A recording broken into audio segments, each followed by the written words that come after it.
Hey everybody, we're excited that you are here for another session with us, and I'm really excited to be able to share this session with Lauren. And we are here to talk to you about ICC Connects and all the things that ICC has learned over the course of the last 3.5 months, really 4 months now by the time you see this video, and how we're moving forward, and hopefully things that will be able to help you move forward in your classroom as we return to what we're calling a new normal in the fall. We know that school systems are putting out a lot of information right now, and by the time this video will air, most school corporations will have their plan out and presented, as will ICC. And we know that a lot of it is going to be in person and online. And so really we're going to live in a hybrid world where flexibility is key, and where we are going to have to be able to think on our feet and have things planned out with plan A, B, C, D, or even Z, and what that will look like. So we know that living in this virtual world is not going to go away. It is something that is going to be with us here for a while. We know that with the science and the research right now, hopefully we will have a vaccine by the end of the year, beginning of next year. So how do we get through this fall? But even when we get the vaccine, how long will it take to get it to everyone so that we do have the immunity to this virus? So we have to look at how we can sustain this through basically a whole year. So we need to be prepared, and as I said, again, be flexible and work now to have things in place as much as we can for whatever that future is going to be. And we're going to have either a little or a lot of the virtual world coming up. It all depends on the cases and where we are. So just know that it is a world of change. There's a lot of science out there.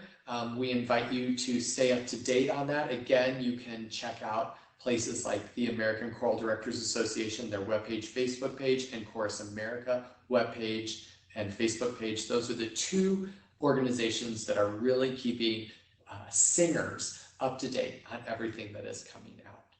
So now I'm going to turn it over to Lauren. So we are really coming at this with a lot of excitement and positivity. Even though we know this world is kind of sticking with us for a while, it's exciting to us, and we hope that will spread to you through being here with us in this symposium. So we found a lot of things out through these past few months, and a lot of things about our singers that we hadn't realized before. We've always known they're fantastic and can do anything.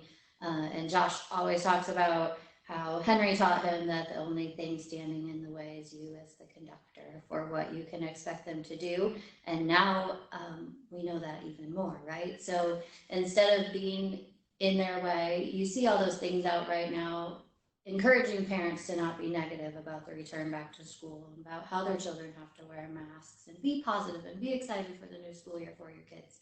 Well, that's what we have to be right now too.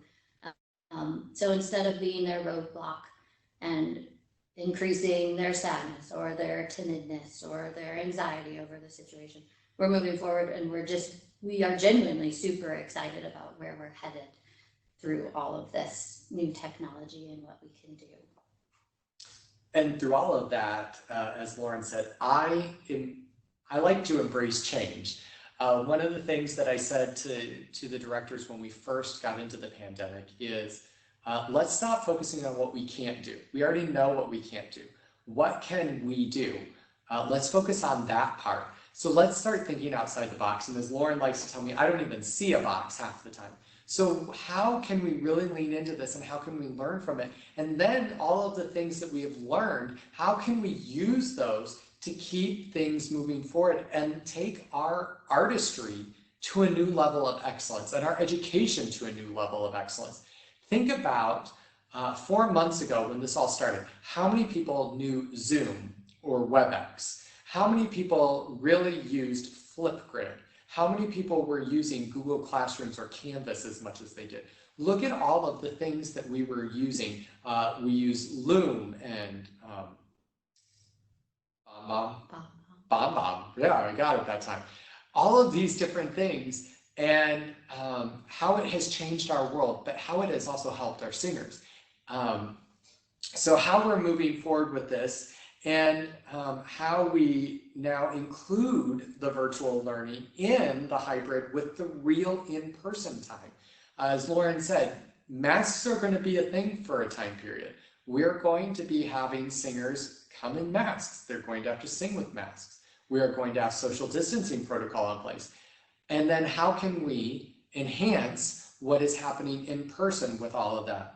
Not only because it's necessary, but because it allows us to do more again and to push the envelope, to take things to a new level. So we're embracing all of this with a new platform called ICC Connects. ICC Connects is a way for any singer, no matter where they are in Indiana, Central Indiana, in the United States, in the world, to be a part of the Indianapolis Children's Choir and our programming, and to receive instruction from the staff of the Indianapolis Children's Choir.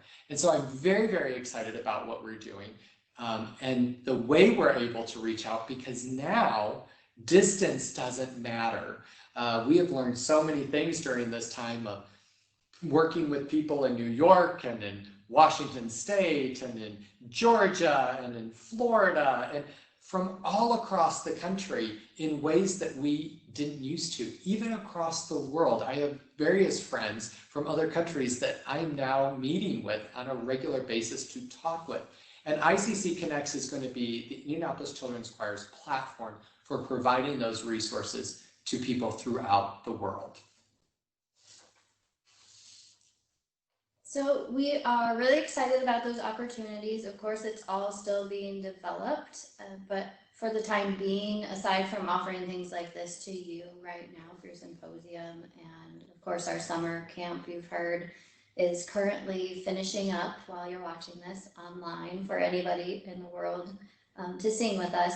But we'll start out just making sure that our singers in ICC are still able to be with us no matter what the circumstances are.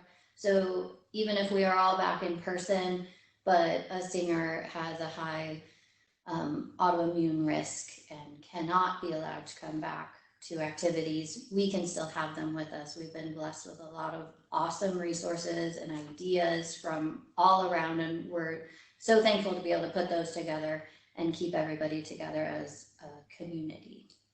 And so this is all being brought to you, as you know, because you're experiencing now, through Webex. Webex is hosted by Cisco. Many of you, if you look at your phone system that is in your classroom, it probably says Cisco on it. And the reason we went with Webex is because we have a parent who suggested for us to look at this, and we found that it is the most secure platform for us and has the most opportunities also for our singers, but they are also on the cutting edge of technology. Our hope and goal is that by the fall, our singers, if they need to be in a remote site, will be able to actually sing with the choir from wherever they are and feel like they're in with that experience in real time. And that is the hardest thing that these companies are experiencing, is the lag, the ability to take all the data, compress it, and re-put it out to whoever is listening. And so Webex was actually working on that, but you know, until there is a need, the technology doesn't come. And this was something on a back burner. Well, when the virus hit and all of these choirs needed to meet, this got bumped up. And so we're very excited to be working with them and partnering with them with this. And we will keep you up to date as that goes on. But we highly suggest the use of Webex because of all of the ability to connect, as you guys are experiencing through the ability to chat on the platform, to ask questions, to connect, to have these videos. It's all in one place. And I think that's the biggest thing for us and for our parents, is we want to be user friendly. We know that through all of this, we had student and parent burnout of virtual learning. And I think that's why everyone is a little apprehensive about going back in the fall if we say the word virtual, because our first experience wasn't the best. And that's because we weren't prepared. But we have spent these last months preparing for it, for learning, really leaning into this challenge. And I can truly say that the virtual experience in the fall is going to be 100 times better than what it was when we were doing, because we were literally learning as we went. There were tech problems that were like, well, we just learned how to do this, this morning or yesterday. So we're not sure why you're having problems. We have to figure that out. We were just staying ahead of the curve. This is giving us time to really get ahead of the curve and to really plan for that. So we're really excited about using this platform and the ability to really make the virtual world one that our singers will embrace and enjoy because of the platform we are using. So let's just go through some of the segments of a virtual lesson with the ICC, or that you might have gotten a little used to using through all of this. And we'll just talk about some of the challenges we faced and what we've learned from that and how we'll move forward with it. So there are, of course, pre-recorded videos like we're doing right now for you, and then you can watch them whenever you want. And we know that's really important for our families too. They're all going to be coming from different school systems. We are not just one section of the community. We are the entire community, and we have to make something that fits every single family. And that's an added challenge, but of course we are excited for that challenge too. We always want to find the answers. So pre-recorded videos, then we have our Webex or Zoom, which you are also experiencing through this symposium. And then the topic of where do you put all of their resources? If you're in a school, you probably by now have a learning management system that your school requires, and so you're stuck with it. Or if you're not, if you're working through a church or through a community choir or a children's choir, you might be able to do whatever you want. And so what are you choosing to store your materials for the singers to get into and find their music and listen to their recordings and all of the challenges that come with that? And then of course, how do you communicate with the students when you're not on the live webcasting system? How do you still get feedback? How do you know they're doing their work? How do you hear how they're doing? How do you know what they need from you? So with pre-recorded video, obviously we all have different limitations and awesome things that we have to work with, right? I know that at my house, I'm lucky that my internet works really well, so that's great.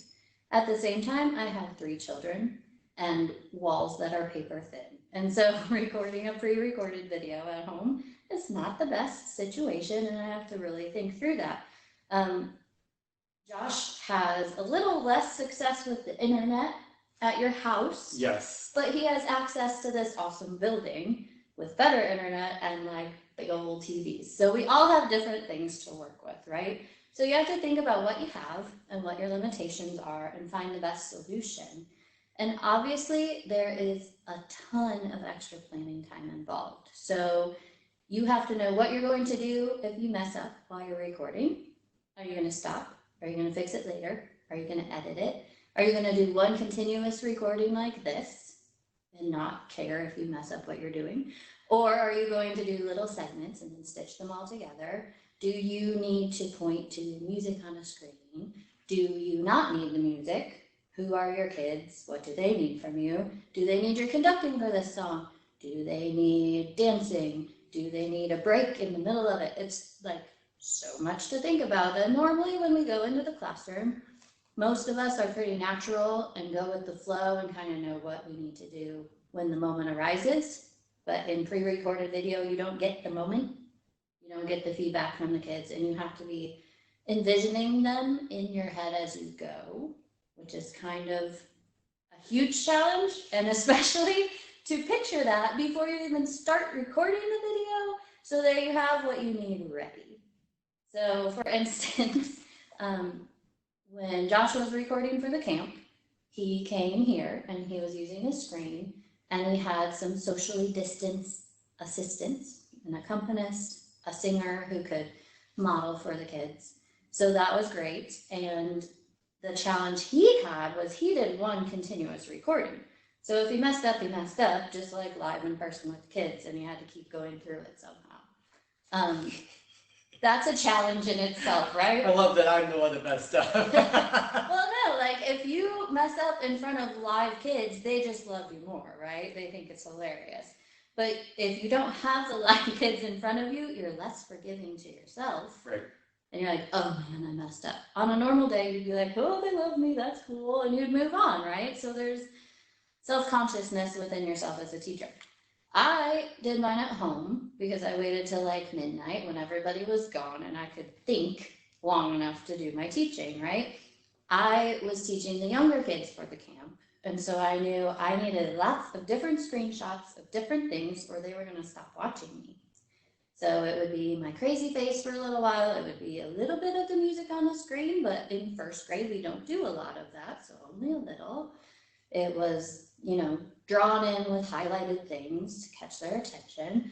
Then we had to do some moving, so I had to cut to moving. They needed to see some conducting because that's the entire point of what we're helping them learn. There was just a ton of tiny little segments, so I had to plan those ahead of time, know what I needed, cut the video, edit it together, and go through the pain of watching myself teach to stick that together, right? So pre-recorded video, time ahead of time planning, and then time afterwards editing, a lot of time.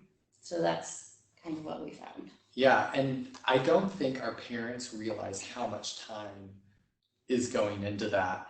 So Lauren's time was in the prep and then the make and then edit, and my time, because I knew I was going to be in one continuous part, I had probably hours of planning. I would write the lesson and try and think of every question a kid could ask me with what I was teaching. Then I left it. And then I'd go back and I'd look again. Is there anything that they're going to miss? And I'd walk through step by step again of everything that possibly could happen. And then I did it one more time. And so to think about all of those things, because we're not having that interaction with them, what do our students need from us, does take a lot of time with all of that. And then there was some editing afterwards to make sure it was all put together correctly, the logo's in, and we're watching for all of those things. But then we do have the live segment, which you guys are experiencing as well through this conference, of being able to have that feedback through the platform. And that is something that takes a lot of time as well, because you have to think through so many things. So for me, my choirs are 70 plus people. Well, that means I have 4 screens that I have to flip through. So I had to put a protocol in place. When they came in, I'd give them some talk time, but then I muted them all. If they had a question, it had to go in the chat box, because if they were raising their hand and they were on screen 4 and I was looking at screen 2 right now just to see where everyone was, I wasn't going to see it. So how do you interact with them on there? I made sure that I was welcoming all of them as much as I could, unless they came on at the very last second and I had to start rehearsal.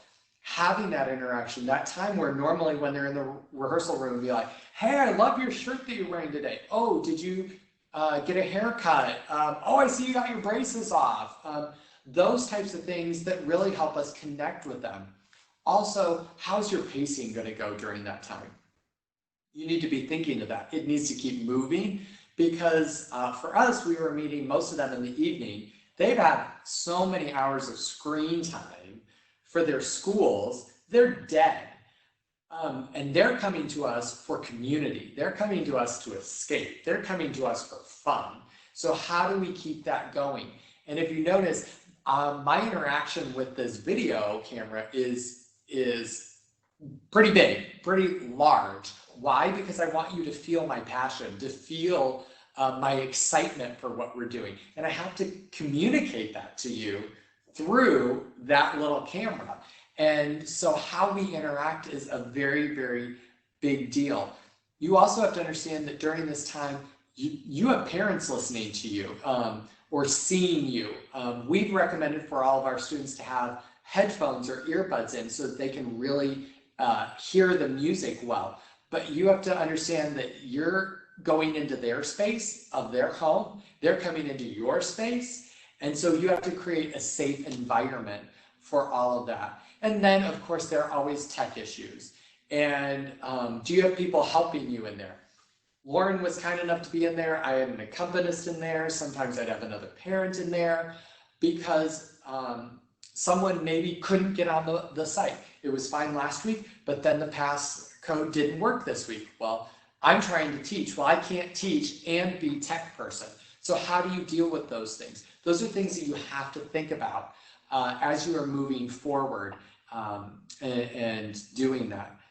We also talked about feedback. How are we getting feedback? So on the live stream, it's great because you can unmute kids and be like, hey, can you sing this for me? Can you demonstrate this phrase? Can you answer this question? Otherwise, it was through videos. And I would say, work on a piece. They would have video assignments that they would watch. We would do a session together live. And then after a week or two, I would say, hey, I'd like you to make me a recording and send it to me. So then I'd listen to the recording and then they'd get personal feedback about how they were doing. So that's an important thing because we're not in a room together making music and going, hey, sopranos, you're a little flat there. Altos, lift the soft palate. That vowel needs to be fixed there. We have to find a different way to give that feedback and to make that connection with them. And so there's a whole lot of thinking that needs to go into that. We tried so many different platforms too for that. So I had them put videos in Google Drive or Dropbox, and some people couldn't do that. So we used Flipgrid. Some people couldn't do that. Some people just emailed me videos. Some people literally texted me their videos because they couldn't figure it out. We had to use so many different ways. As we go into the fall, we're going to have one system. We're going to be able to bring people together in small groups. We'll be able to train them, to show them, to train the parents. So hopefully everybody will have a better experience because we're able to prepare for it. And if you don't notice a recurring theme, we keep saying prepare, prepare, prepare, prepare. It's all about preparation. That's what's going to get us through this. We can't just pick repertoire, throw a lesson plan together and go. It's a lot more than that now. You have to have preparation. And on that note, with the parents coming together and learning about what we're doing, we'll be training them. And just keep in mind the whole time, no matter the age of your singer, the parents are going to be involved somehow. And so you might think, oh, my 8th graders are super awesome at all this technology. They tell me all the time they have to do their other assignments on Google Classroom, so we'll be okay. Well, maybe not. You know, the parents at home might be restricting their technology use, or maybe there's only one device that the whole family gets to use. And so then the parent has now signed someone out of what they were already previously signed into, and then that all gets messed up. So you have to keep it as simple as possible, as few buttons, as few clicks as possible to get to what is needed, because you never know what obstacle is going to be in the way at home. They're not in necessarily, you know, their media center at school anymore where somebody just comes over and helps them and it's all in place. You know, it's a lot messier at home. Or Printers. Printers, yes. Not everyone has a printer. I don't have a printer. I had to get mine out of our attic. Josh printed this for me. I don't have a printer. We never used it. You have to think about those things. If you say to your student, I'd like you to print this off,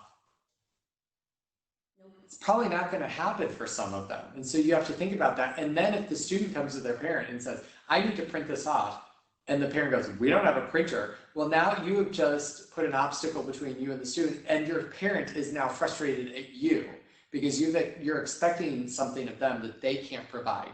And so they also feel like they failed. So we're living in a very, very different world of a lot of different feelings, and how do we feel during this, and are we being successful? Are we able to give them the needed support? And as Lauren said, you know, they may have one device at home, they may have horrible internet. That's one of the reasons we like Webex, is because if they don't have good internet or they can't get on that device, they can use a landline or a cell phone and call in and at least hear it and experience it and partake in it orally and verbally. You know, they may not be able to see it, but they're at least a part of it. So that's a real wonderful aspect of this platform too. So I jumped in with printers there because Oh that's no, one of the things. it's part of it. That we have to have technology that is user friendly for probably a 7-year-old who might be able to start doing it on their own. That's about my second grader mostly did his stuff, and then I just had to check in on it. All the way up through grandma and grandpa, who maybe have a laptop or a desktop at home, maybe check some email, and maybe have a smartphone, but don't use it for a lot. So that whole spectrum of family dynamic has to be able to use what you're putting out there. Just explaining to the kids in rehearsal, we have found, does not do it. Yeah. It doesn't translate throughout the whole family, and it doesn't change family plans. You know, Right. All the time his singers were like, well, that's great, but it only works on my mom's phone, and my mom's in a meeting right now. Right. So there you Those go. are the things that we can't plan for, but we have to try as best as we can. For us, both Lauren and myself, we both have kids at home. And so we were experiencing it also as parents, not just teachers. And I had a couple of teachers do a great job, and they literally walked everything through and were teaching. And then I had a teacher with my daughter where I got a lesson plan and I had to teach. There was no teaching from that person. And that's very frustrating. So when you're making the videos, when you're doing all that, you need to be the teacher. You need to give the instruction. If there's something they need to be looking at, make sure they're able to see it on the screen or download it or something and walk them through it. Don't expect or put it onto the parent, because that also is going to put a barrier between you, your singer, and now that family, because they, having the option and of doing it or not, if they get frustrated, they're going to say, we're not going to do it. And that's the last thing we want to do for our students. I think that's about it. Oh, adapting to teaching on the flat screen. That was a little something we already talked about. Being animated. Your singers learned a lot from that. I know, you know, their head is this big now, and you can really see them, but that's something that you really have to be prepared for, to be engaging. One of the things I have talked to people about is you have to think of, how does Mr. Rogers do it? That's what we used to watch, or Sesame Street.